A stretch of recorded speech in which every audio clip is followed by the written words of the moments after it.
বর্তমানে দেশের সবচেয়ে বড় ইস্যু হচ্ছে কোটা সংস্কার, যেখানে নতুন সংস্কারে মেধাভিত্তিতে সরকারি চাকুরির প্রাপ্তির নিশ্চয়তা আসলেও সরকারি চাকুরির অনেক পদ আছে যেখানে মেধার থেকে কায়িক পরিশ্রম করার যোগ্যতা বেশি প্রাধান্য পায়। এমন সরকারি চাকুরি হল পরিচ্ছন্নতা কর্মী। বংশ পরাক্রমায় এই দায়িত্ব নিষ্ঠার সাথে পালন করে আসছেন হরিজন সম্প্রদায়।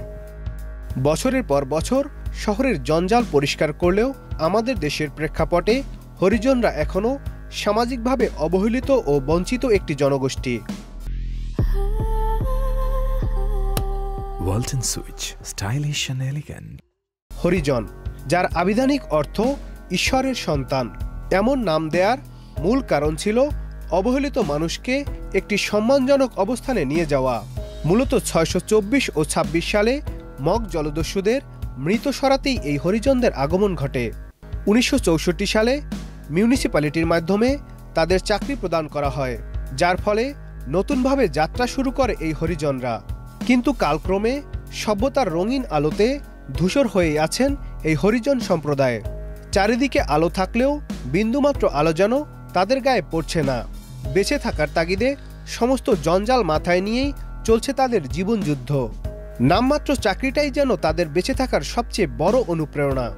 জনপ্রশাসন মন্ত্রণালয়ের 2012 সালের 10 অক্টোবরের নির্দেশনা অনুযায়ী বিভিন্ন প্রতিষ্ঠানের পরিচ্ছন্ন কর্মীর মোট পদের 80% হরিজনদের নিয়োগ দিতে হবে। এই নির্দেশনা যথাযথভাবে কার্যকর হয়নি। ঢাকা সিটি কর্পোরেশনের 7,969টি পরিচ্ছন্নতা কর্মী পদের 75%ই কাজ করে সরকারি কর্মকর্তাদের নিকট আত্মীয় স্বজন। আবার এই 75%-এ যারা নিয়োগ আছেন তারা দায়িত্ব পালন না করে হরিজনদের প্রাপ্য কাজ হরিজনদেরই বর্গা দিয়ে চলেছেন।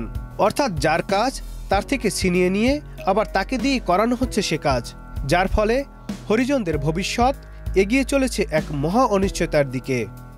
শহরের ড্রেনের ময়লা আবর্জনা পরিষ্কার করে জীবনযাপন করা এই সম্প্রদায়ের বর্তমানে রয়েছে প্রকট আবাসন সংকট। লোকসংখ্যা বাড়ার অনুপাতে বাড়ছে না তাদের আবাসন, রয়েছে স্যানিটেশন সুবিধা সংকট, নেই টয়লেট, নেই গোসলখানা। জীবনযাপনে এত সংকটের মধ্যেও সামাজিক চাপে থাকতে হয় এদের। তারা সব ধরনের মৌলিক ও মানবিক অধিকার থেকে বঞ্চিত। রয়েছে সামাজিক ও রাষ্ট্রীয় সুযোগ সুবিধার অভাব। অনেক সময় দুরারোগ্য ও কঠিন রোগে আক্রান্ত হয়ে বিনা চিকিৎসায় মারা যাচ্ছেন। সেখানে যদি চাকরির ক্ষেত্রেও এমন দুর্দশা হয় তবে তাদের ভবিষ্যৎ কি? সরকারি, আধা সরকারি ও স্বায়ত্তশাসিত প্রতিষ্ঠানের পরিচ্ছন্নতা কর্মীর 80% হরিজন সম্প্রদায় থেকে নিয়োগের বাধ্যকতা ছিল। শতাব্দীর পর শতাব্দী ধরে বংশ পরস্পরায় বিভিন্ন প্রতিষ্ঠানে তারা নিয়োজিত আছেন পরিচ্ছন্নতা কর্মী হিসাবে। তবে নতুন কোটা বিন্যাসে কি হবে এই অবহেলিত জনগোষ্ঠীর? তবে মানুষের মতো অধিকার তারা পায় না, অধিকার শুধু চায়, তারা বঞ্চিত হতে চায় না। Nadim Hasan, channel I.